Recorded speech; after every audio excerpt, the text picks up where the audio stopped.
बिस्मिल्लाहिर्रहमानिर्रहीम। काश्तकार भाइयों अस्सलाम वालेकुम। काश्तकार भाइयों, आजकल लहसुन की काश्त से मुताल्लिक बहुत धूम मची हुई है, जिसे गार्लिक भी कहते हैं और बाज़ इलाकों में थूम भी कहा जाता है। तो इसकी काश्त, इसकी पैदावार और इसकी प्रॉफिटेबिलिटी यानी इसका मुनाफे के बारे में बहुत शोर है। यानी इस हद तक आप देखें कि एक वैरायटी है NARC की, जिसे G1 कहा जाता है। इसकी वैरायटी से मुताल्लिक़ कहा जाता है कि 14 से 16 लाख तक फ़ी एकड़ मुनाफा कमाया जा सकता है। इसकी वैध वजह यह है कि ये वो वैध वैरायटी है G1 जो हमारे हार्टिकल्चर डिपार्टमेंट NARC ने बनाई है, ईजाद की है, कि इसकी पैदावार कहीं ज़्यादा है जो हमारी दूसरी वैरायटीज़ थूम की, लहसुन की चल रही हैं। यानी 250 से 300 तक मन फ़ी एकड़ देने वाली ये वैरायटी है। लेकिन इसका बहुत बड़ा मसला ये है कि इसका बीज जो है उसका यूँ समझें कि चंद लोगों के हाथ आ गया है, मोनोपोली हो गई है। बीज बहुत महंगा मिलता है और बीज की प्योरिटी जो है उसमें भी श्योरिटी नहीं है कि आया ये बीज प्योर भी है, सही भी है या नहीं, क्योंकि कीमत ज़्यादा हो गई है और लोगों ने मिक्सअप करना शुरू कर दिया है। जहाँ तक NARC का ताल्लुक़ है कि बीज यहाँ से मिले, मैंने ख़ुद भी ज़ाती तौर पर बड़ी कोशिश की यहाँ से बीज लेने की। यहाँ से बीज नहीं मिल सका और कहा गया कि ये बीज हम मल्टीप्लाई करेंगे अपने फार्म पे और उसके बाद देंगे। कुछ ज़िम्मेदारों के पास है जिनका मुझे नहीं पता वो ज़िम्मेदार क्या कर रहे हैं।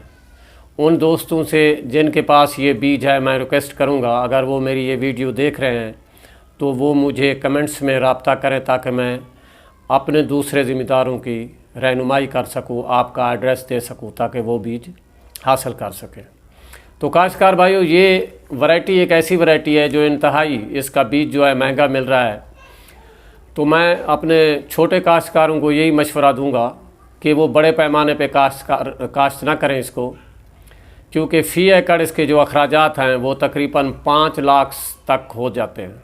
अब एक छोटे काश्तकार के पास 5 लाख नहीं होता, इसलिए मैं उन दोस्तों से गुजारिश करूंगा जो हमारे छोटे काश्तकार हैं, वो एक कनाल पे काश्त कर लें, इस साल 10 मरले पे काश्त कर लें। अगले साल के लिए उनका बीज जो है वो 1.5 एकड़ तक बन जाएगा इसी कनाल से।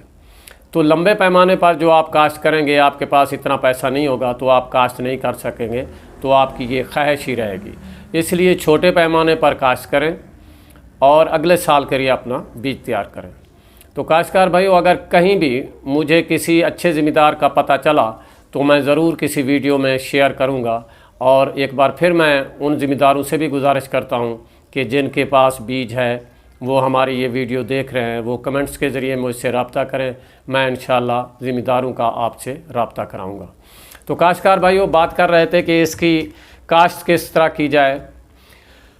तो ये एक ऐसी वैरायटी है जो पहले कह चुका हूँ 250 से 300 मन तक दे सकती है, लेकिन उसके साथ कुछ शराइत हैं कि अगर इसका मेथडोलॉजी, सोइंग मेथडोलॉजी यानी काश्त का तरीक़ा काश्त जो है उसको अगर हम अच्छे तरीके से अपना सकें तो इसकी पैदावार हासिल हो सकती है। सबसे पहले तो ये है काश्तकार भाइयों कि इसकी काश्त जो है, काश्त का जो वक्त है वो इंतहाई अहम है।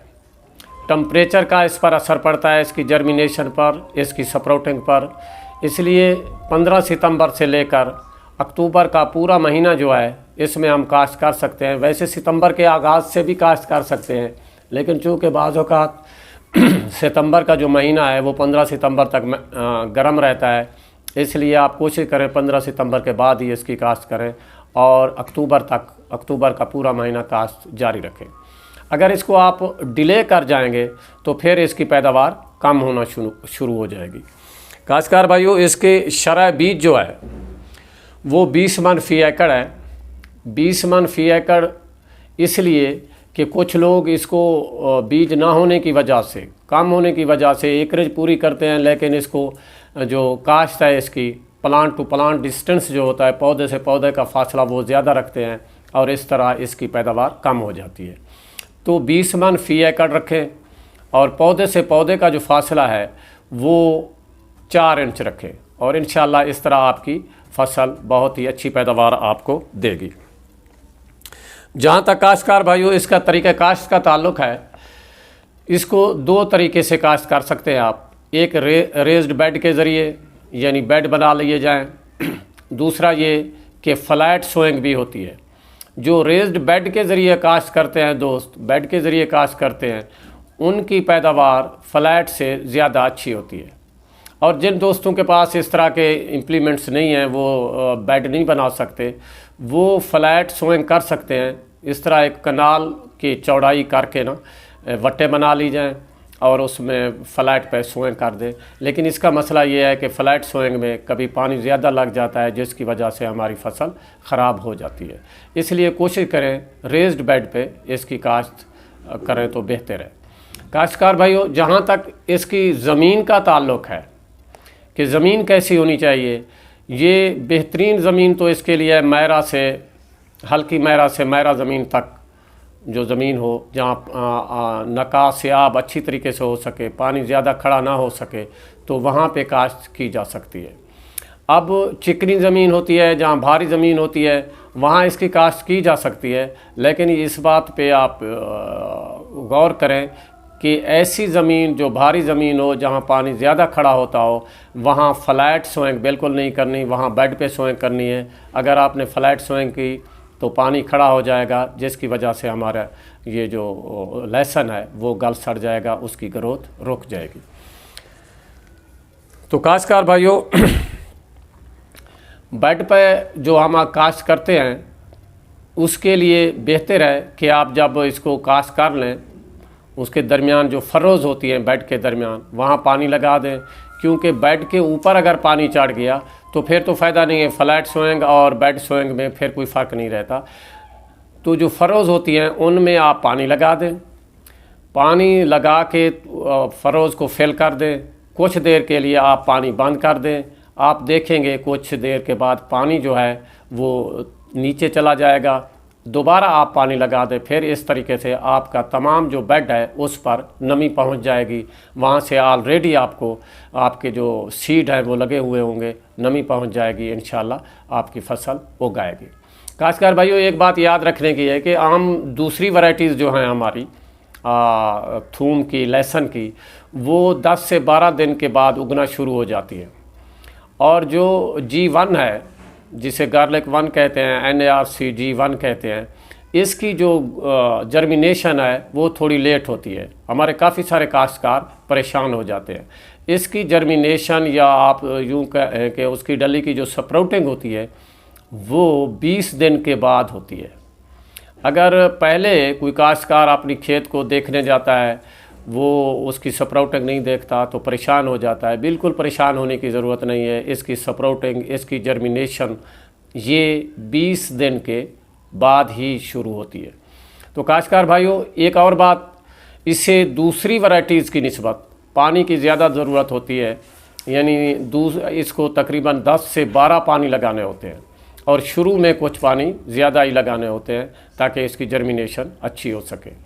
तकरीबन ये फसल हमारी मई में जाकर, दूसरी वैरायटीज़ जो हैं वो अप्रैल में पक जाती हैं, यानी हार्वेस्टिंग के लिए तैयार हो जाती हैं। ये मई में जाकर तैयार होती है और मई में ही इसकी हार्वेस्टिंग होती है। काश्तकार भाइयों, जहाँ तक इस फसल की खाद का ताल्लुक़ है, तो जो फसल इतना पैदावार देती है 250 से 300 मन फ़ी एकड़, तो उसे खाद की, ख़ास तौर पर फास्फोरस की और नाइट्रोजनी खादों की ज़रूरत ज़्यादा होती है। एक अच्छी पैदावार लेने के लिए हमारे माहिरीन कहते हैं कि इस वैरायटी के लिए 4 बोरी DAP फ़ी एकड़ जब आप ज़मीन तैयार कर रहे हों उस वक्त डालनी चाहिए। और उसके साथ साथ जब आप ज़मीन तैयार कर रहे हों, अभी आपके पास वक्त है, तो आप कोशिश करें कि गोबर की गली सड़ी खाद या पोल्ट्री की जो खाद होती है, फुजला होता है, उसको भी अगर आप ज़मीन में मिला दें तो आपकी फसल इंशाल्लाह अच्छी होगी।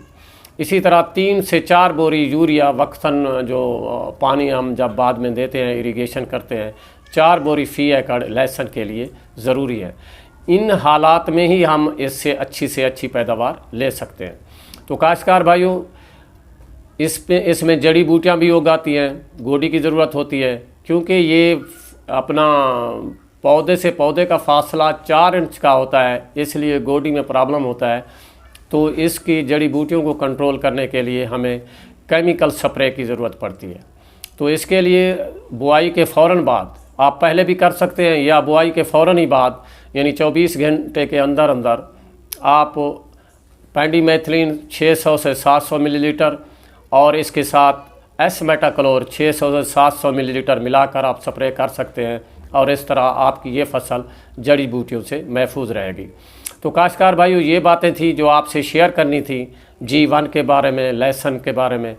तो आप जो अहम बातें हैं इसकी दोबारा मैं आपको दोहरा देता हूँ कि आपने एक तो इसका वक्त काश्त का ख्याल करना है।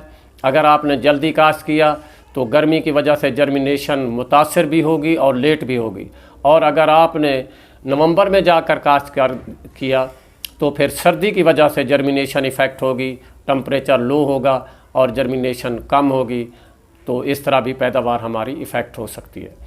और दूसरी बात जो अहम है वो ये है कि ये फसल चूँकि ज़्यादा पैदावार देने वाली फसल है, इसलिए इसको न्यूट्रिएंट्स की DAP की 4 बोरी फ़ी एकड़ हर हाल में डालना ज़रूरी है, तब जाके हम इससे कोई अच्छी पैदावार ले सकते हैं।